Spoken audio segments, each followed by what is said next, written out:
We're going to be talking all about ways to create new possibilities for you and your life. My core intention for this mindset makeover has been an invitation from the Holy Spirit to just say, Molly, go ahead and just press pause a little bit on all of the doing and take a moment to get reconnected with me, the divine, and just surrender. Now, surrender doesn't mean stopping everything, but it does mean, doing what you can do and then be open to how the Holy Spirit is going to intervene. What is that core word or that core intention? Yours might be that this is your time to really focus on your career. If you're in corporate America, you're thinking, okay, what can I do to get that next promotion? Or maybe you're thinking, I'm ready to jump ship from corporate and start my own business and brand. And so focusing on your entrepreneurial endeavor might be your core focus, and mastering your mindset, doing the makeover, and getting yourself in alignment. It might be that you're wanting to change your mindset around your family or around your finances. What I love about this is that the Holy Spirit works in miraculous ways. The universe is always so perfectly and divinely timed. Sometimes it's a little creepy. Do you agree? The lesson is so sacred and holds true in my life, and I'm sure that you'll be able to relate to it as well. It holds true even in this moment, fast forward however long it's been. So the first thing, actually before I get into like all of the bullet points, I actually just want to share this with you real quick. So yesterday, in trying to honor myself and saying, okay, let me surrender, let me invite myself back into my meditative practice like we talk about here, and start, keep doing the physical work, but press pause a little bit and really go inward, do the inner work. And I got up yesterday morning like I always do at 6 a.m. and got my workout in. And as I was out jogging here in LA, Spirit gave me this vision of a tree and said to me that in order for a tree or any sort of plant sometimes, to really prosper and thrive, sometimes you've got to take a look at the branches and trim them back or do a little bit of pruning. So it invited me to take a look at my life and where I'm spending my energy and ways of pruning that back. So hold tight, because here in a little bit, I've got my creative artwork. You're going to be blown away. I just know it by my excellent art skills over here.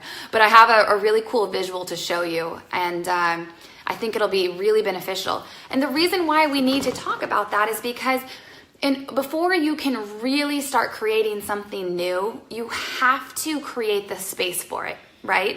And we've talked about creating that in the physical space. We talk about creating that in the emotional space.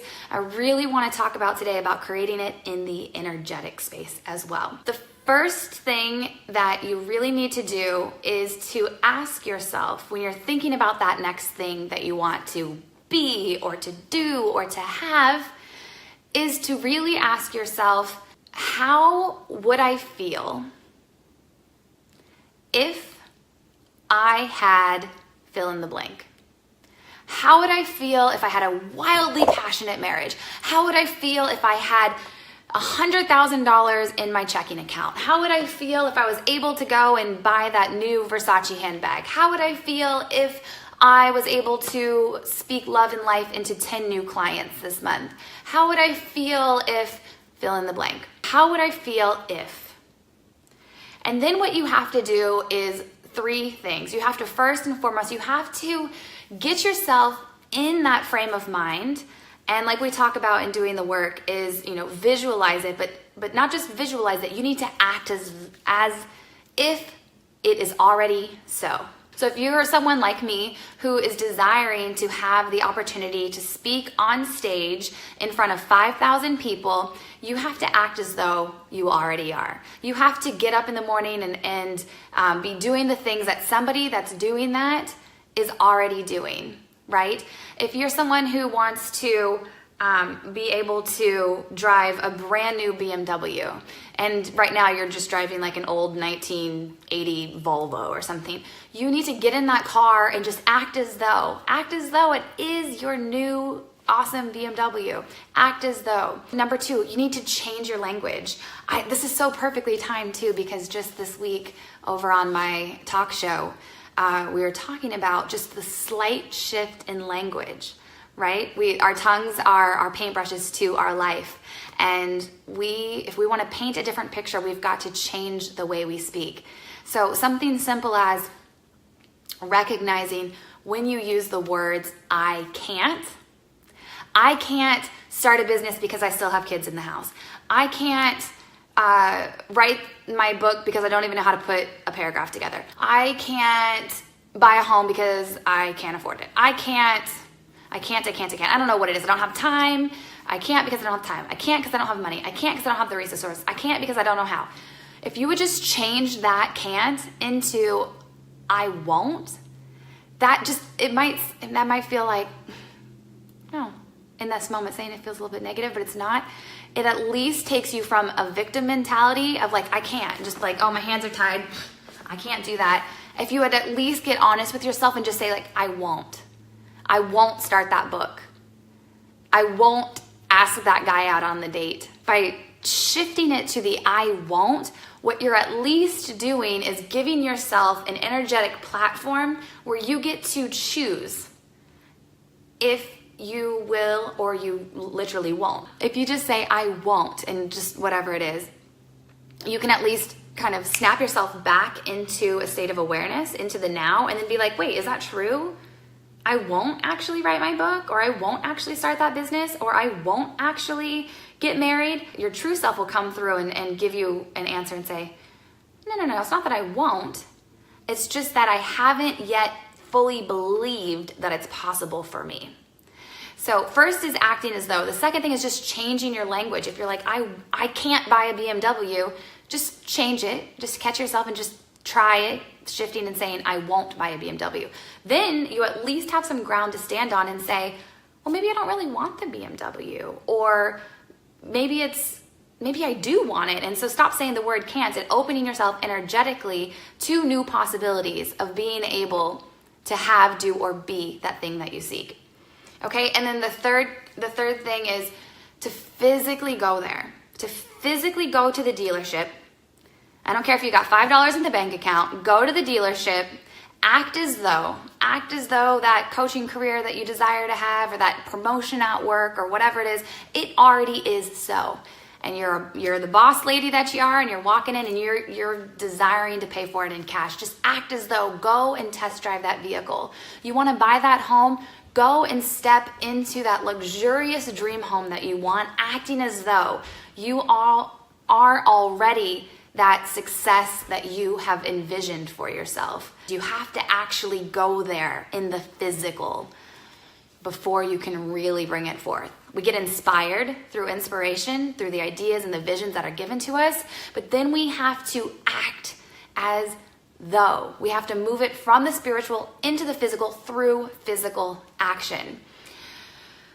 I want you to remember, if you take away anything, know that you have the ultimate power.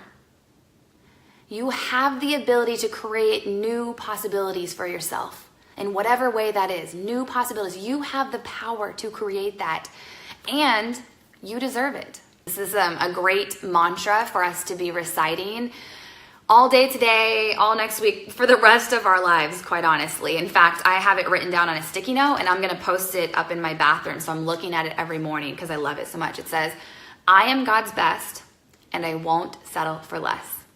I am God's best, and I won't settle for less.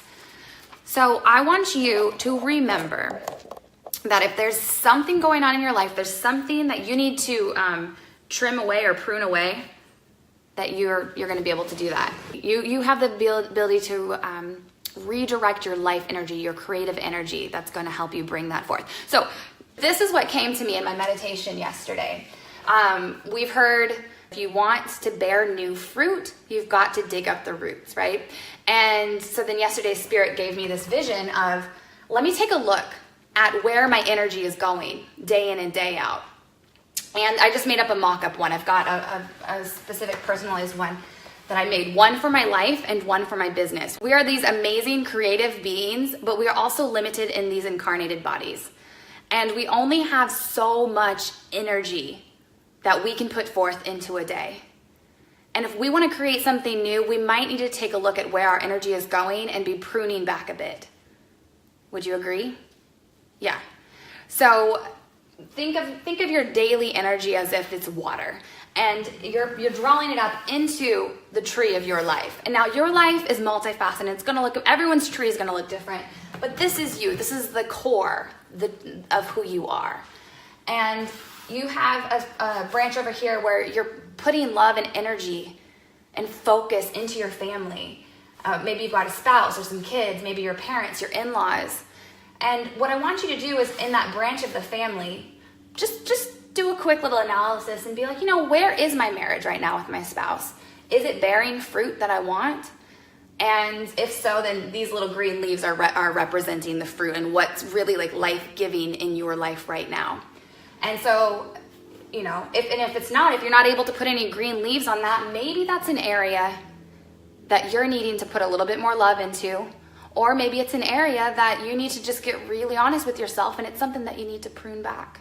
Sometimes, not that I am not pro-divorce, but if sometimes that's the case, that's the case. But this is going to just give you a visual representation of where your energy is going so that you can redirect it and refocus it and actually create new possibilities for your life. So we've got our friends branch, right? We've got our best friend who's probably, that relationship's feeding into us, so we're bearing some fruit over here. We have a new coworker who's like helping us at work and get a promotion or get more clarity on where it is that we're wanting to go next. Maybe we have a boyfriend. Maybe it's not going so well. Maybe that's something that might need to be pruned back. I don't know. I'm not a relationships coach. Only you know the answer. But we've got our dreams, our community, our personal growth, and our career. And I'm sure there's probably a lot more categories, but I was trying to keep it simple. So I just want you to create a visualization or a direct drawing of where is your life energy force going. And I want you to do one for your overall life. Your day-to-day interactions. Are you, for your personal growth, maybe you're taking a fitness class and you're starting to see the results of that because your buns are getting firmer and your waist is getting trimmer and you're just feeling more energized. Maybe you're signed up for a class. I just did this, actually. I was taking this really cool class. It was a great class. I was learning a lot of stuff, but it just felt like this is the season for me to prune back. Now, this isn't that I have to go and I have to hacksaw any of these branches off, but it just means that I'm not going to send my life force energy to those things right now. I'm going to press pause. And they can just be like little buds, like on the tree branch, where I might come back and try to feed more life into it later on. I might sign back up for this class and work on my my camera hosting skills later on, but I just had to let that one, I just decided I'm going to let that one go. Because I only have so much energy to give in a day, and I have to get really focused and redirect if I'm going to create new possibilities for me in my life. And so the same thing goes for you. And that's the case for anything. Maybe you're in a community, and maybe your church is you're bearing fruit because you're making really great connections and you're having spiritual breakthroughs.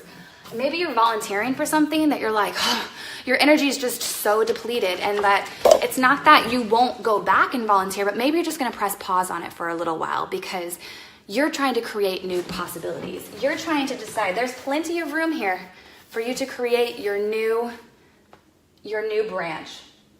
And I just want to address this one really quickly. Dreams. You'll notice that there's no fruit on any of the dreams, because if they're just dreams, they're just dreams. We're not doing the work to really pull them forth. So maybe you just take a look at them. This is me recently. I have, one of my dreams is to be able to buy a home in cash in Los Angeles. And the home that I want is $7 million. Now, that's not to say that I can't get that. It's just that in this moment, I won't. In this moment, I'm just going to press pause on my dream and that energy, because I had to be honest with myself that sometimes dreams, they can be life-giving. They can be like what fuels you and rockets you forward, but they can also be something that is draining. And for me, I was letting myself and my mentality, this is mindset makeover, okay? And this is why we're checking in with ourselves. I was recognizing that by me thinking and dreaming about my dream home, it was actually draining my energy, because I was finding myself getting into self-doubt versus self-empowerment. And so for me, it doesn't mean that I have to cut off the branch of wanting to be a homeowner, but it just means that I'm going to press pause on it and I'm going to redirect my life force energy into one of these other branches for now. Okay, so that's your homework assignment. I want you to create your life energy tree. At the trunk of that, it's going to be your name. Your name. I'd love to see where you're bearing fruit in your life and where you're deciding you're just going to prune back a little bit. It doesn't mean if it's friendships, it doesn't mean that you're cutting that friend off and out of your life forever. It just means maybe you're not going to call or text her as often, because right now maybe she's just going through something and you just need a little bit more space because you've been trying to be the friend you can be, but it's actually really depleting your energy and bringing you down and really not giving much love and life into her. So it doesn't mean your friendship has to end. It just means that maybe you're going to press pause on it or just back up and set a little bit more boundaries. You know, if there's if it's a relative, like a parent, I have right before giving birth to Ahana, my mom and I, we had a pruning phase. Didn't mean I didn't cut her out of my life. It just meant less phone calls, less responding to text messages, just for a season while I went inward and worked out some things for myself. Now, if you were to look at my life tree and, you know, my relationship with my mother, it's blossoming. There's fruit on it galore, you know, so much so that we do this weekly podcast together and it's so fun. So again, I'm being redundant. So I'm going to just wrap it up and say, take a look at your life and where your energy is going. If you want to create new possibilities, you can do it and you deserve it.